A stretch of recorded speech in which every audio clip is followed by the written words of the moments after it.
That time of year where we love the reckless speculation as to where free agents will end up. Nobody more reckless for our money than our friend Will Leach of MLB.com, who's been trying to identify landing spots for some of the prime free agents on MLB.com these last number of weeks. Will, good morning to you, and let's start right in with the guy who we just saw a little hero rip a video of, DJ LeMahieu. Is the Bronx the best landing spot for him, or are you cooking up other places for 2021? Yeah, the Yankees seem to make the most sense. They clearly, it's strange to think of all the big names there. He has probably been the most valuable guy for the last 2 years. I know they feel like they got him on a little bit of a deal. Remember when he was signed, they almost thought he was like, where's he going to play? And now it's like, well, you'll find a place for DJ LeMahieu to play. But I have to say, this is one of those things where the Cano news, obviously, with the Mets, eventually put up an opening for them. And I think that the Yankees are still the favorite, but obviously your eyebrows had to raise when you see the Mets, a team that's very eager to make some moves, and so they would love to kind of stick it to the Yankees. Will, I saw your list for George Springer, and I thought it was interesting. An East Coast kid, went to UConn, so it totally makes sense for me that the Mets and Red Sox are on that list.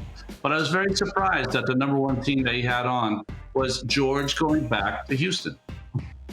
Yeah, and it's hard, it's almost a probability type thing. Because as I wrote in the piece, the Astros seem the more likely than any other teams, but not the most likely to be picked, if that makes sense. Like, it's almost that, like, there's so many suitors for Springer I think the Mets are probably the top contender other than the Astros. But, like, at the end of the day, I don't think he's going to go back to the Astros, but I think it's more likely he goes back to the Astros than any individual team, if that makes sense. Just because there's going to be so many suitors and so many teams going on, like not just the Mets, the Red Sox, the Braves, the White Sox. Some people have even argued the Cardinals would get in there. I'm not sure about that exactly, but there's so many suitors that, like, I wouldn't say the field against the Astros. I would pick the Astros, but I also see question marks, frankly, for each one of those teams. At the end of the day, I would say it's maybe 21% Astros and 20% Mets and 19% Red Sox, and then I'll run out of math if I keep doing the teams. But eventually, trust me, it gets to 100.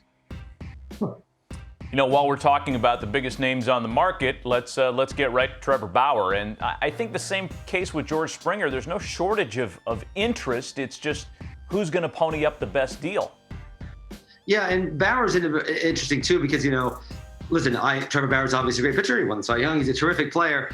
There are other things involving him that some teams may or may not want to take on when it comes to Trevor Bauer. That's a difference with him and George Springer. But it also makes it look like a team like, theoretically, the Mets. He almost feels like, man, just Trevor Bauer with the Mets just seems like lots of fun New York Post back page headlines waiting to happen on a pretty regular basis. So it makes a certain amount of sense. But yeah, that's the thing with Bauer. You look at Springer. That's the difference between like a LeMahieu and a Springer. You have to find an opening for LeMahieu. He plays a few positions, but you have to find a place. Everybody needs an outfielder, and everybody needs a starting pitcher. And so to me, that's why it completely opens up for someone like Bauer. That's why with someone like Springer, you almost have to be like, yeah, I guess the Astros are the most likely team because there's so many other teams in the running. It's really just kind of a crapshoot.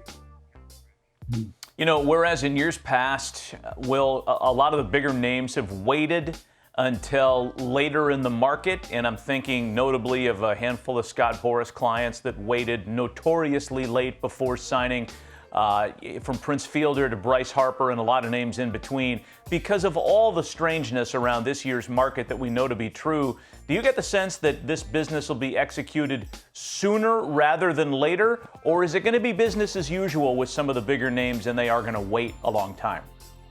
To be honest, if I'm the agent for, say, Marcell Ozuna, who, let's not forget, almost won the Triple Crown last year, if I'm the agent for someone like him, I'm really not ready to get in the market until I know whether the National League has a DH. And I feel like baseball has so many things about next year that they still have not entirely figured out yet, and I think are going to affect these markets. To me, that makes it more likely, not so much the big free agents waiting for the last second in, as you said, like the Boras way, just more that, like, there's still just so much uncertainty. There's much uncertainty about what the beginning of next season is going to look like, when it would even theoretically it could be pushed back. I don't think it would be, but it's certainly possible. There's so much uncertainty that it feels like players and agents would want to wait just the way that teams would want to wait, because like, who knows, things change so quickly. Who knows how things are going to look in a month? Who knows how they will look in 2 months? I think it's reasonable. Of all years, I get frustrated. I love watching MLB Network and wanting to know what's going on now. I don't like going through December and January and still having things up in the air.